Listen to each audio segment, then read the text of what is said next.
Please be aware this video comes with a trigger warning. I discuss themes around narcissistic abuse. If you don't wish to watch this video and will be triggered by it, please scroll on by. Thank you. Hello and welcome to Textile Tales. My name is Claire and I'm a textile artist. I live in the northeast of England and I like to make these little videos to show you some of the things I've been making and some of the ideas I've been exploring. So here's what I've been up to recently. Okay, so recently I have done a whole series of pieces which are quite serious. They've been about quite serious subject matter.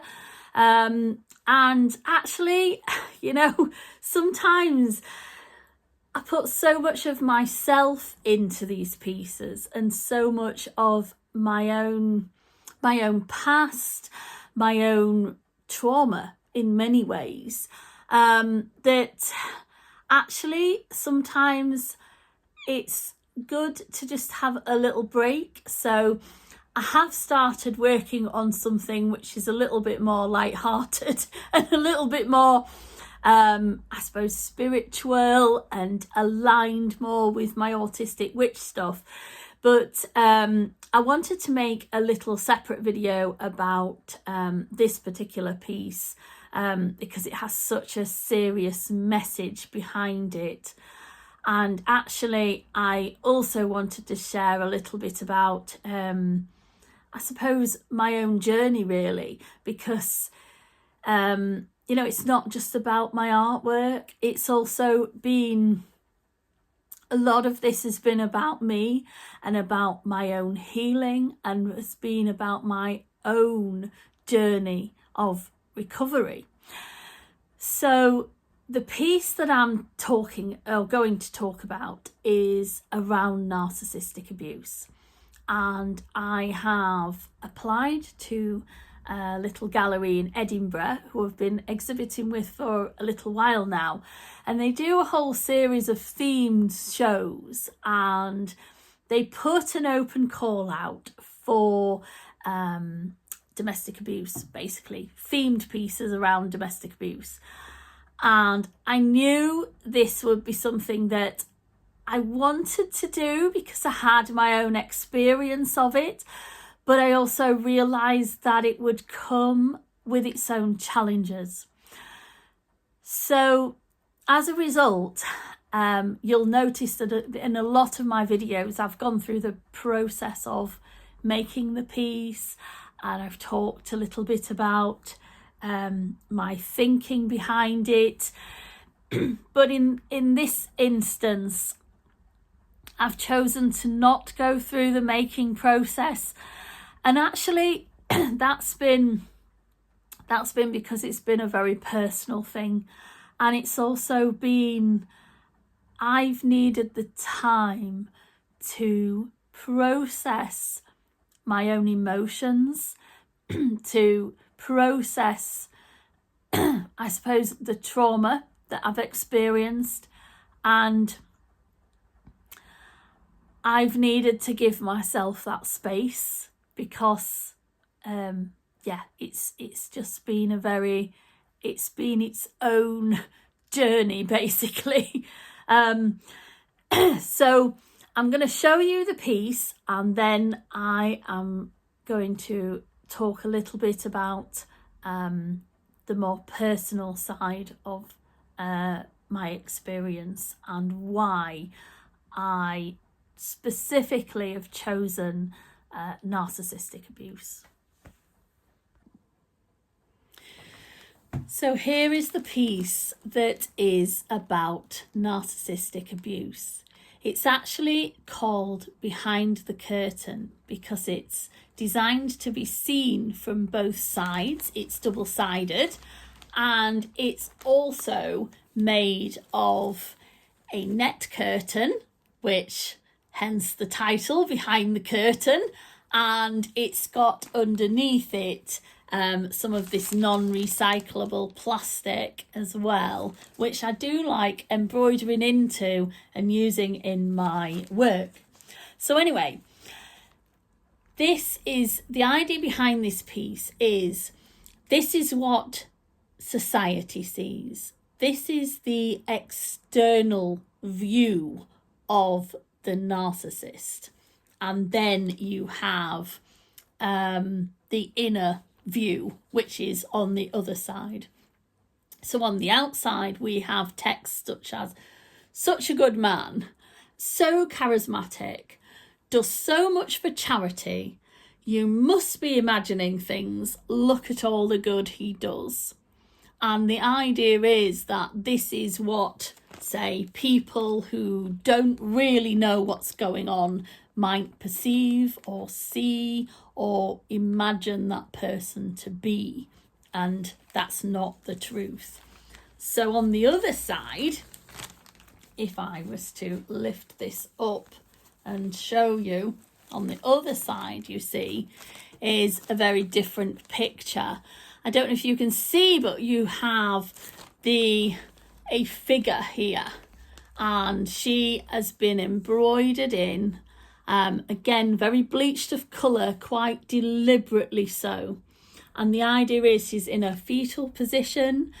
She's got a hand on her head. She's looking like in despair, basically. And on this side, we have text such as like, "What's wrong with you?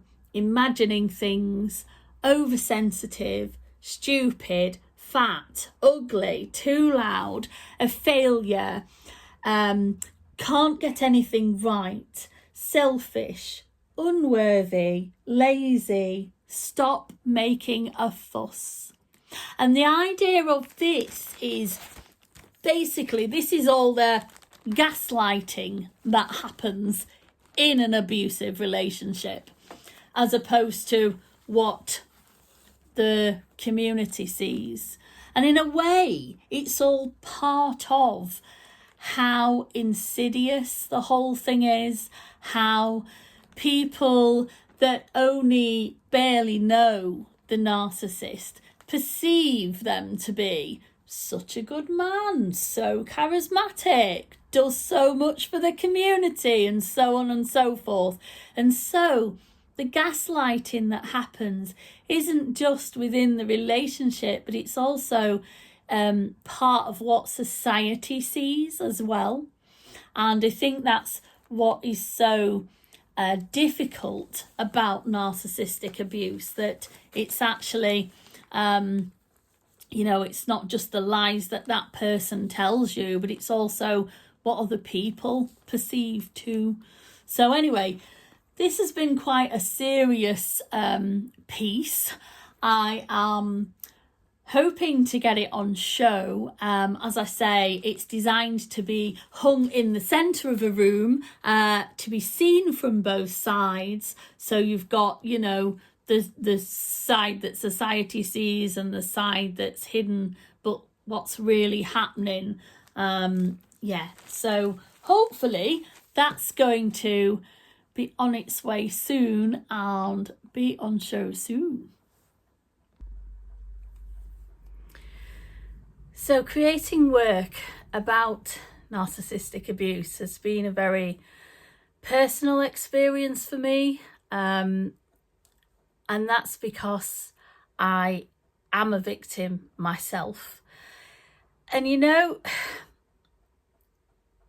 that's really weird, hearing myself say that I am a victim is strange, because I can still hear that inner voice that continues to gaslight me.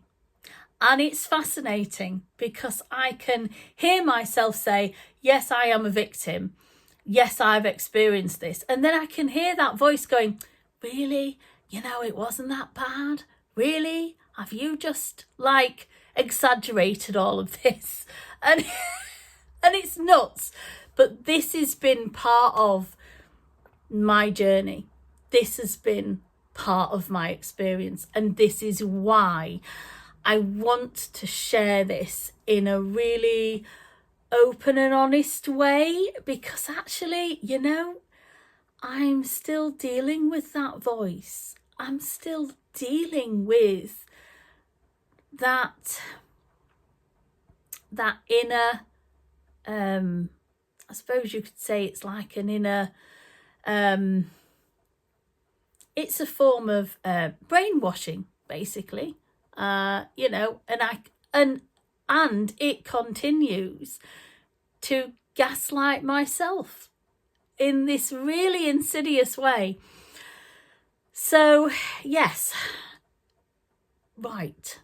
So, I've chosen not to talk about the making process because it was actually a very personal thing, and I needed, I had my moments where I needed to just pause and to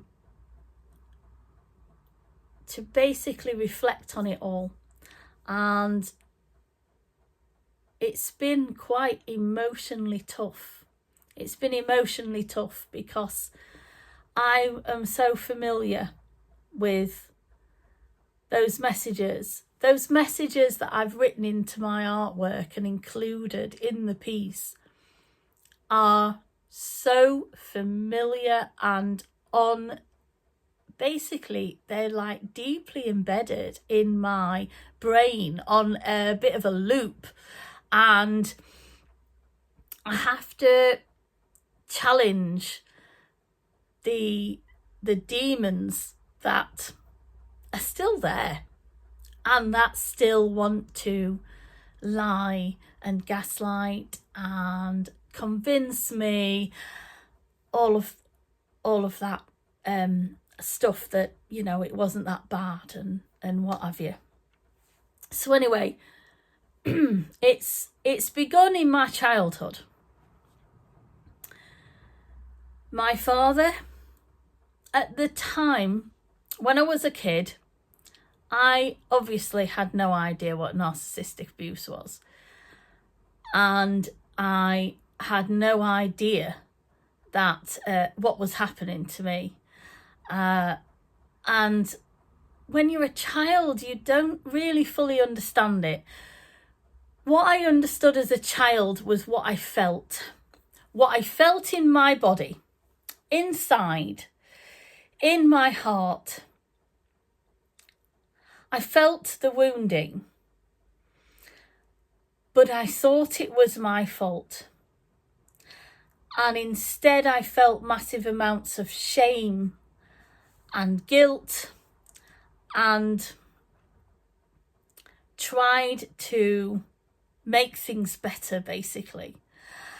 And that effectively turned me into a chronic people pleaser and into somebody who has had to really work hard at self-belief and building my confidence back up and believing,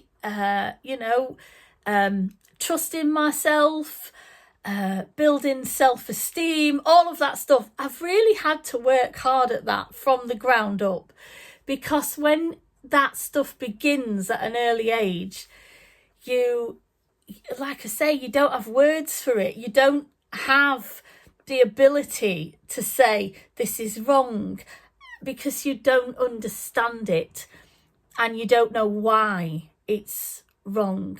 You just know how you feel inside. So yes, in essence, I was brought up in a home with a very narcissistic parent who gaslit the world and gaslit his family.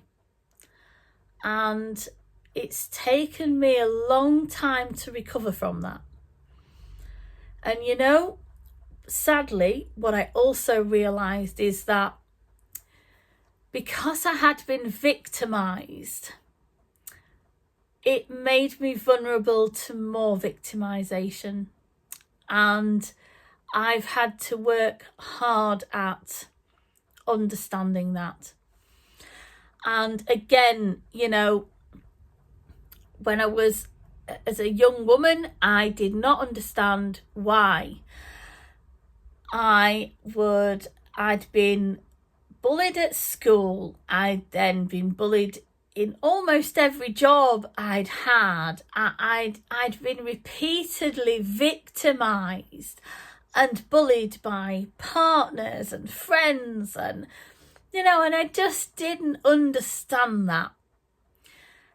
And it's only been probably the last sort of 10 years or so that I've been able to just kind of reframe it all and go, oh, it's because I'd already been victimized from a young age, and I'd effectively been primed into being the perfect victim for more narcissists to enter my life, and more bullies and more people to emotionally abuse and manipulate me.